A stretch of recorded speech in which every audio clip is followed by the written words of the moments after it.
Öncelikle sınava hazırlanırken kendime bir hedef koydum. Hani ulaşabileceğim bir hedef koydum. 90 net yapma hedefi koydum. Bu tüm öğrencilere göre değişebilir. Ama bu hedef koyarken hani buna ulaşacağıma inanarak koydum. Hani bu hedef koyuyorum, ben çalışacağım ama hani ne olursa artık ne gelirse diye değil.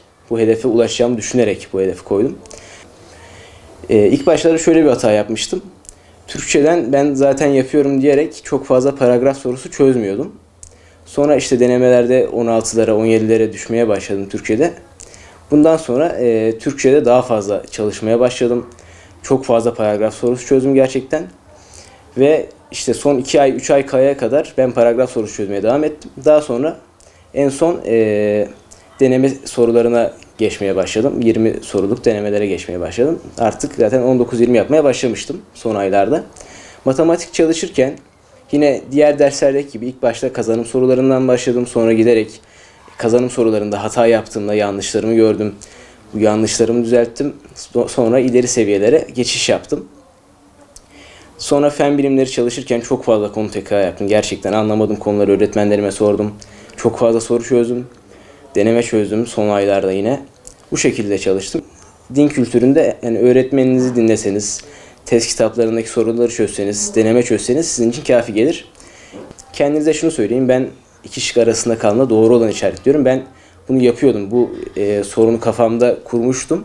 Çok yanlış yapıyordum bu yüzden. Fakat işte zihnimi tekrar kodlayarak bunu değiştirdim. Özellikle son denemelerde son bir ay kala 5 tane falan full yapmıştım bu şekilde. Yani bu şekilde kendinizi şartlandırmanız yanlış. Bunları aşın.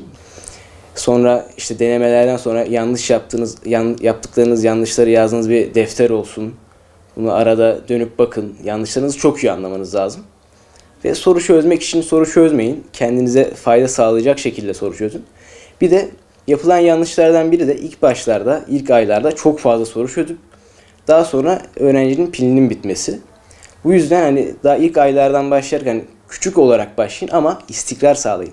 Yani istikrarlı olarak yavaş yavaş artın. Bu şekilde yaparak hani hem pilinizin bitmesini, yani son aylara geldiğinizde özellikle çok önemli oluyor bu. Çünkü günlük 150-200 sorulara çıkacaksınız belki. İşte son bir ay mesela ben her gün deneme çözdüm. Hani ilk başlardan beri ben kendimi tüketseydim bu denemelerde artık bir süre sonra şey diyerek çözerdim, hani bitse de kurtulsam diyerek çözerdim. Bu yüzden hani ilk başlardan itibaren yavaş yavaş ama istikrar sağlayarak da bu şekilde arttım. Kurstaki hocalarım, okul hocalarım, zaten kurstaki hocalarla okul hocalarım aynıydı. Okulun kursuna gittim. Ben ekstra bir dershaneye vesaire gitmedim. Okul hocalarım gerçekten ders anlatım konusunda çok iyiydi. Yani tüm branşlarda çok iyilerdi. Özellikle matematik hocam, fen hocam, Türkçe hocam. Hani anlamadıklarımda yardımcı oluyordu. Yani bu konuda zaten iyilerdi onlar. İşte benim fen bilimleri hocam rehber hocamdı. O işte mesela denemelerde kötü yaptığımda falan bana çok güzel motivasyon veriyordu. Bana destek oluyordu. İşte bu şekilde bana yardımcı da oldular. Hem branş konusunda hem rehberlik konusunda bana yardımcı oldular. Bana yapacağımı söylediler. Çok şükür yaptım da. Ailemin desteği bana her zaman tamdı. Bana her zaman inandılar ve benim üzerimde şöyle bir baskı kurmadılar. Sen şunu yapacaksın diyerek bir baskı kurmadılar kesinlikle. Sen ne yaparsan yap, bizim çocuğumuzsun, biz seni böyle seviyoruz diyerek bana destek oldular. Yani bu şekilde hani ailem konusunda bir baskı hissetmedim ben. Onun dışında mesela bazı ebeveynler şöyle yapıyor sınav sürecinde. Çocuklarının işte mesela telefonlarını tamamıyla alıyorlar. İşte mesela bir kursa gidiyor çocuk pazar günü. Mesela gitar çalmayı seviyor çocuk. Pazar günü kursa gidiyor. Çocuğu bu kurstan alıp ders çalışmaya zorluyorlar. Böyle şeyler kesinlikle yapmasın ebeveynler lütfen. Çünkü bu çocukların hani 7-24 ders çalışamaz. Çocukların dinlenmeye ihtiyacı var. Bu çocukların nasıl desem kafa dağıtmaya ihtiyacı var. Çünkü bu şekilde çocukları yorarsınız. Mesela haftanın 7 günü çalışırsa. Mesela haftanın 6 günü çalışsın çocuk. İşte 7. gün pazar günü hiçbir şey yapmasın mesela. Mola versin, beynini dinlendirsin. Çünkü beyin bir bilgiyi hani kalıcı olarak kaydederken belli bir süreye ihtiyaç duyar.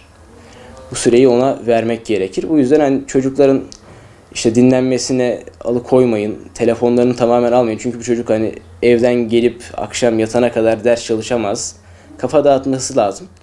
Yani kısıtlayabilirsiniz. Zaten bunun için birçok uygulama var. Telefonun kendi özellikleri var bu konuda. Bunları kullanabilirsiniz. Benim tavsiyem şu.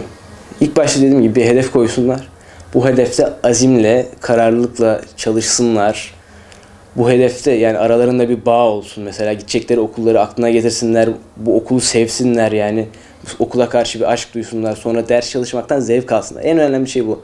Sevdiğin işi, bir işi severek yapmıyorsan başarılı olamazsın. Yani sen yani sevmeyerek ders çalışırsan bu konuda başarılı olman pek mümkün değil. O yüzden severek ders çalışsınlar.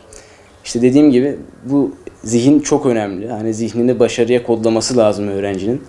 Hani kendine inanması lazım kesinlikle. Gideceği okulu aklına getirmesi lazım. Öğrencilere tavsiyem şu, gelecek sene DGS'ye girecek öğrencilere.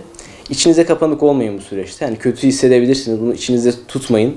Bunu işte ailenize, arkadaşlarınıza, öğretmenlerinize anlatabilirsiniz. Çok kötüseniz hani bir psikologla konuşabilirsiniz bu konuda.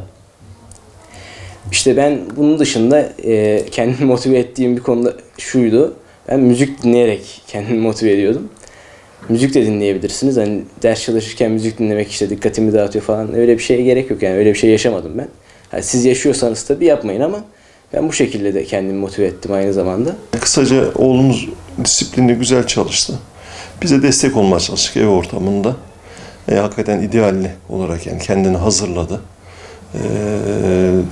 Zamanlarını, dinlenme zamanlarını, çalışma zamanlarını güzel ayarladı. Programlı çalıştı. Ayrıca okulundaki hocalarına da biz tebrik ediyoruz. Abdullah Kırımfıl var, işte okul müdürümüz var, Nizam Karasu'nun. Onların da zaten sadece okulun kursuna gitti Mustafa. Orada da güzel bir hazırlık oldu. Artı bir kursa gitmedi yani ayrıca. Özel bir dershaneye gitmedi. Okulun kursuyla çok güzel bir başarı elde etti. Vallahi şimdi bizim Mustafa çok akıllı bir oğlumuz, evladımız. Yani baskı kurma konusunda ben de biraz baskıcıyım esasında. Fakat Mustafa kendi programını yaptı. Biz mesela çalış dedik, fazla çalıştı, bazen az çalıştı falan ama kendi programına riayet etti. Yani biz bazen mesela çok çalışma dedik veya az çalış gibi. O güzel bir program yaptı. Baskı konusunda ben şimdi kendim hiç baskı yapmıyormuş gibi göstermeyeyim. Baskı yaptık yani. Ama Mustafa da şöyle yani kendi idealine göre programını yaptı. Hani ben baskı yapsam da yapmasam da kendi programına riayet etti. Çok güzel disiplinli bir şekilde yani senesini tamamladı, sınavına girdi. Ben hani oğlumu ayrıca tebrik ediyorum.